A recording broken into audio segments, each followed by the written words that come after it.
अहिले जापान र चाइना बीच बढ्दै गएको तनावका 3 महत्त्वपूर्ण तर कम चर्चित घटनाहरूको बारेमा कुरा गर्न जाँदैछु, जसले तपाईँ हामीलाई पनि प्रत्यक्ष असर पार्न सक्छ। भिडियो लास्टसम्म हेर्नुहोला। धेरैलाई थाहा नहुन सक्छ, अहिले जापानले आफ्नो रक्षा बजेटमा ऐतिहासिक परिवर्तन गर्दैछ। अब जापान जीडीपीको 2% सम्म रक्षा बजेट बढाउँदैछ।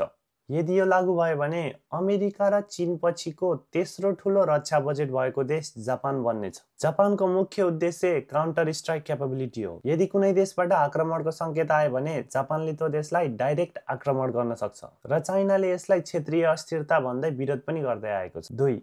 चीनमा रहेका जापानिज नागरिकलाई सुरक्षा चेतावनी। जापान सरकारले अहिले चीनमा रहेका विद्यार्थी र नागरिकहरूलाई आधिकारिक सुरक्षा चेतावनी जारी गरेको छ र भनेको छ असुरक्षित वातावरणमा सावधान रहनुहोस्। र यो कुराबाट थाहा हुन्छ जापान र चाइनाको तनाव अब सरकारको मात्र नभएर जनताको स्तरसम्म आइपुगेको छ। 3. साइबर बायोको खतरा। सबैभन्दा खतरा कुरा, चीनका केही विश्लेषकहरूले आफ्नो अनौपचारिक रिपोर्टमा भन्दैछन् कि चाइना साइबर बायो वरफेयर स्ट्रेटेजीमा काम गर्दैछ। भविष्यमा साइबर एट्याक र बायोलोजिकल वेपनसम्म युज हुने सङ्केत देखिएको छ। चाइनाको प्रभाव रोक्नका लागि जापानले फिलिपिन्स जस्ता देशहरूलाई हात हतियार र सैन्य सहयोग पनि गरिरहेको छ। जापानको साइबर सुरक्षाको बजेट पनि एकदमै बढाइएको छ।